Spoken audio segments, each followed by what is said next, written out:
In this last section, we're going to look at some of the variables that determine the level of competition between sexes. Here, work in behavioral ecology is particularly relevant and fascinating. Behavioral ecologists have identified a number of variables that influence how humans interact with each other. And in relation to sexual selection and mating behavior, the sex ratio between males and females is in particular important, of a particular importance here. So what does it mean? It is essentially the ratio of males versus females in a specific population. And researchers have argued that the operational sex ratio, which is the ratio of males to females of reproductive age, is the ratio that is important to look at when trying to understand how males and females relate to each other. So based on this, we can identify whether there's a male biased sex ratio, so you have more men relative to women in a population, or a female biased ratio where you have more females than men in a population. And this sex ratio now influences a number of variables. One variable in particular that is important in relation to sexual relations is sociosexuality, a term that was coined by Simpson and Gangstead, which refers to the willingness to have sex outside of a committed pair bond.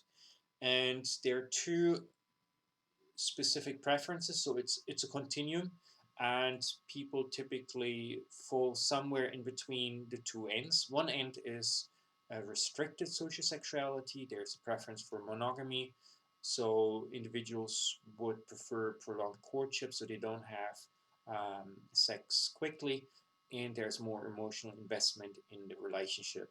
On the other hand, on the other end of the dimension is unrestricted sociosexuality, which goes together with a preference for more promiscuous relationships.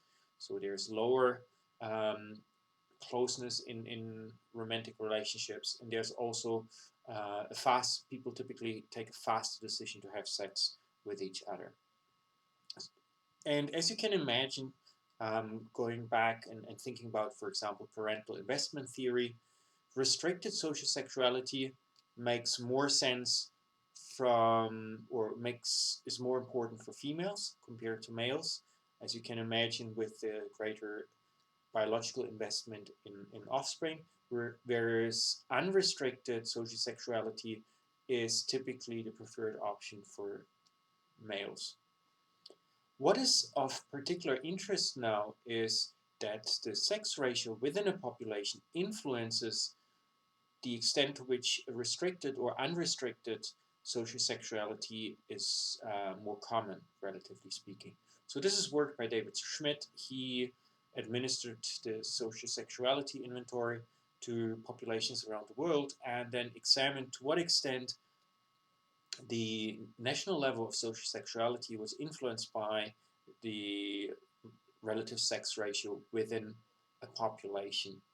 And overall, what he found, and this has been confirmed in a number of other studies, both using cross-sectional as well as experimental data, when you have a male-biased population, so females are relatively scarce, and therefore can impose their preferences, then there is a shift towards a more restricted sociosexuality. And in addition to that, there are a number of other variables that also shift. So you have a higher marriage rate, you have fewer out of wedlock births, and you have greater investment in kids by their fathers. But also because there's greater male competition, you tend to have higher crime rates and also greater homicides. And homicides typically result from male to male aggression, so men typically kill other men. On the other hand, if you have female-based biased sex ratios, then men are more scarce and therefore they can impose their preferences, which then leads to more unrestricted social sexuality because that is on average the preferred strategy for males. It also leads often to a lower marriage rate, and there's a tendency for women to prioritize careers over family. There are all sorts of speculations around that. One explanation for it is that by prioritizing careers and increasing in like climbing the social status ladder, women might become more interesting for social partners for higher status males. With these observations, they are pretty robust, but some of the explanations can sometimes be somewhat speculative, and it's always important also to remember the issues around just so stories.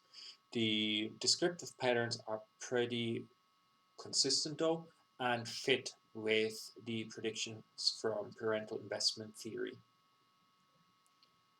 So this is the end of this introduction to sexual selection.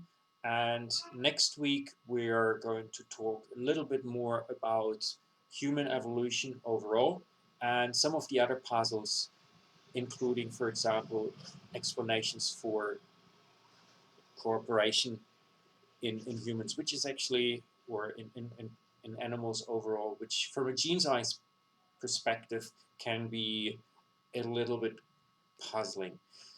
And we talked a lot about these sexual selection theories, and I'm going to leave you with a short presentation by Candice Blake again, where she talks about the ethical challenges of combining a biological interpretation of um, sexual strategies and the conflicts that may arise in our modern societies.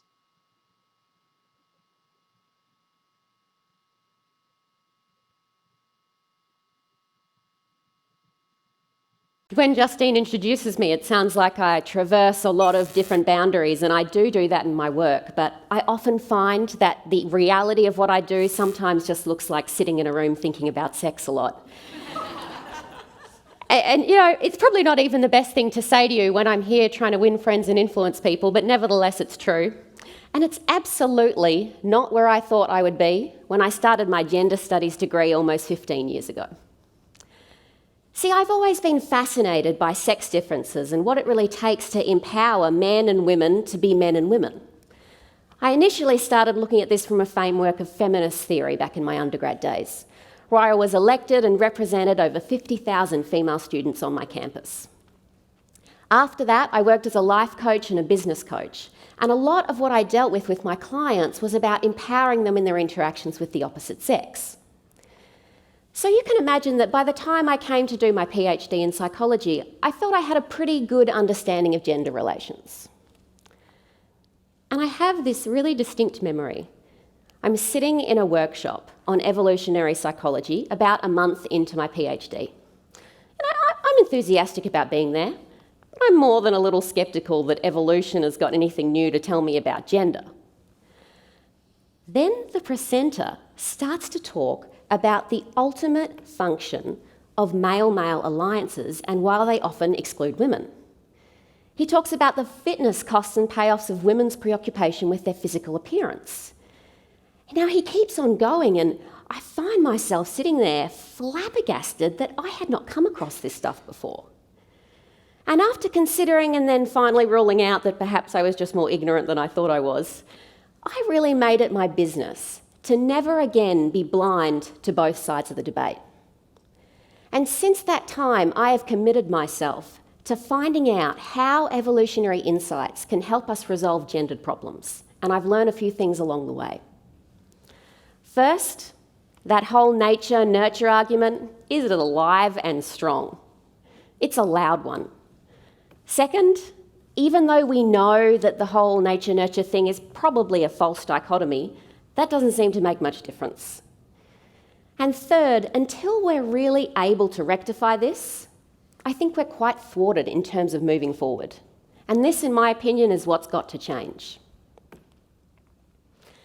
Now, when I talk about nature and nurture, On the nurture side, I'm talking about the idea that what we consider to be masculine and feminine is not innate or arbitrary, but is informed by historic circumstances. So these are things like socialisation practices, stereotypes, and imitation. In short, we reward people who act in stereotype-consistent ways, like warm mothers and stoic woodchoppers, and we punish people who act in stereotype-inconsistent ways, like working mothers and male primary school teachers.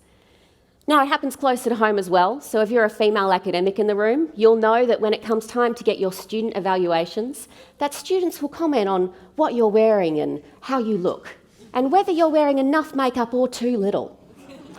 In fact, research has shown that on a scale of 0 to 100, that female academics are rated on average 37 points below male ones.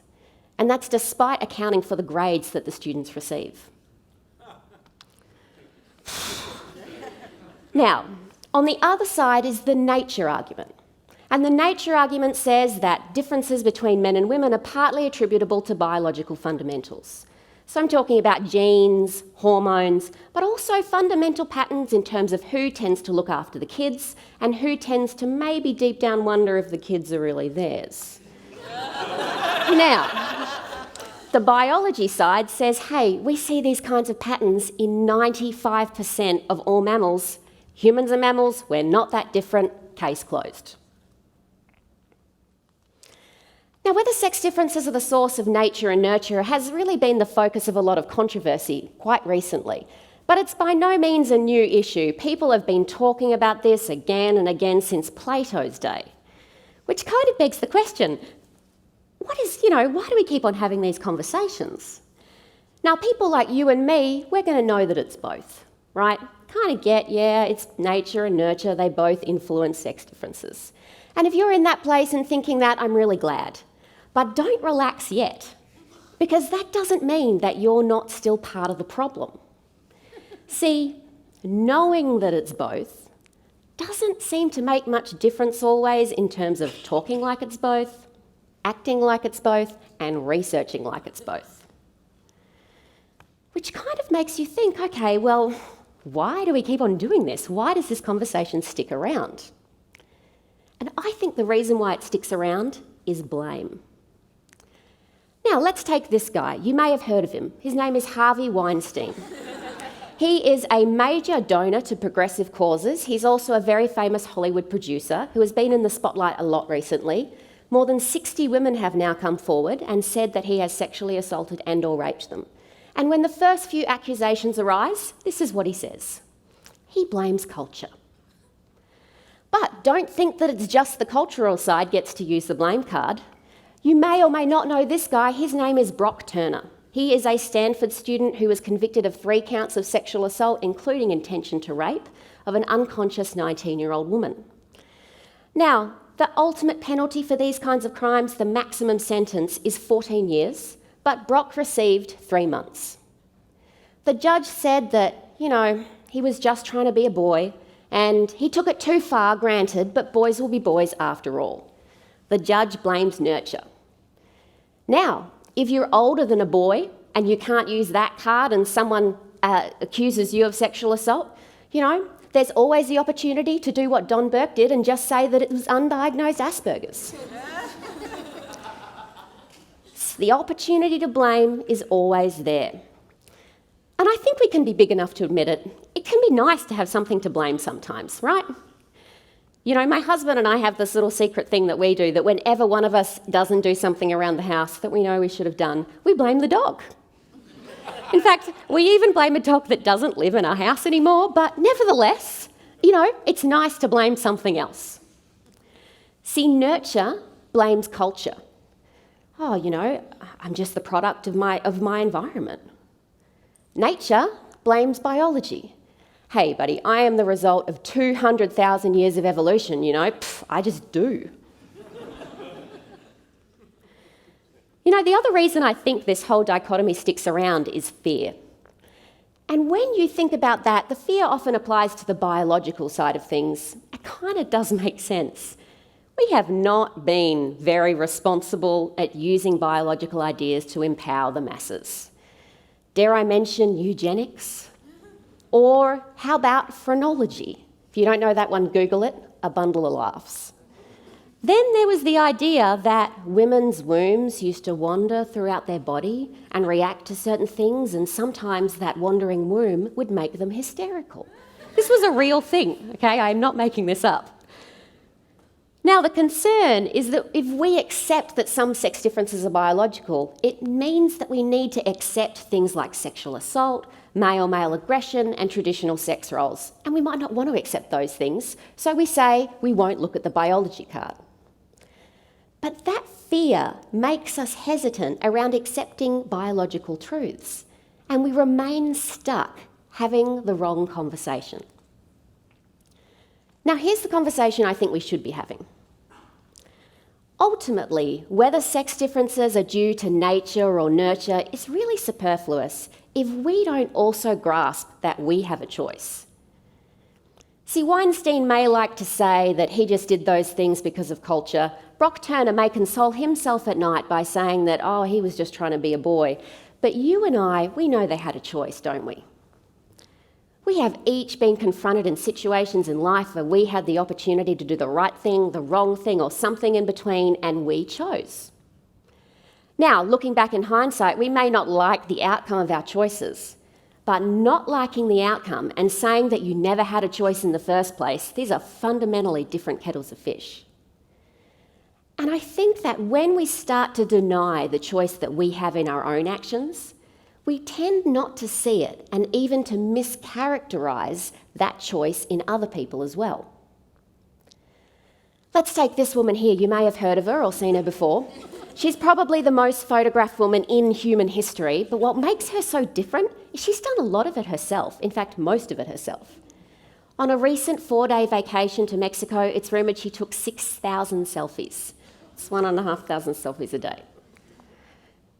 Is she just a passive tool of the patriarchy, commodifying her own bodies to suit the interests of men? The commodification part, yeah, I can kind of get that. The passive part, I doubt it. She is worth $175 million. She's a producer of that TV show. She has her own makeup line that sold out within 3 hours of debut. She has an app. I don't know what for, but she's got one. I'm sure it's popular.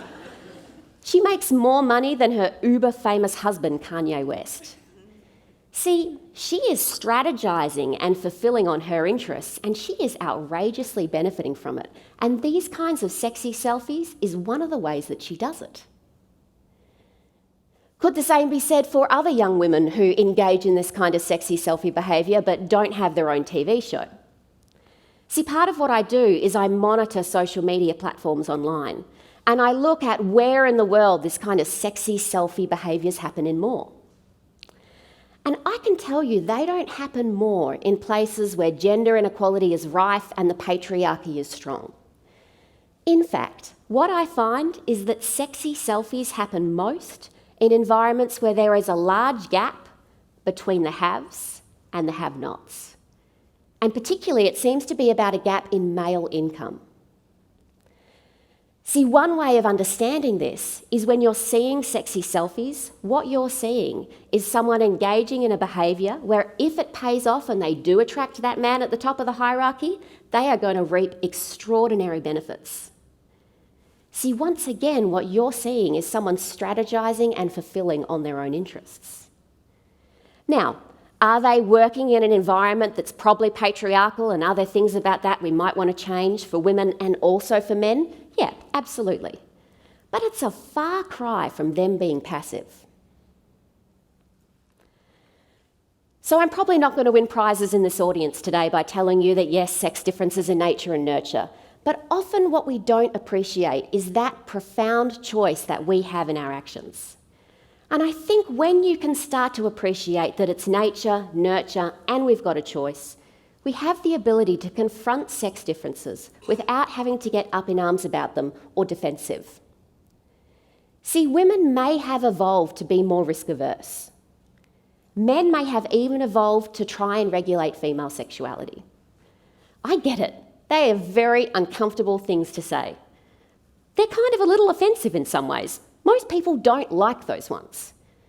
But do you know what else we've evolved to do? eat meat.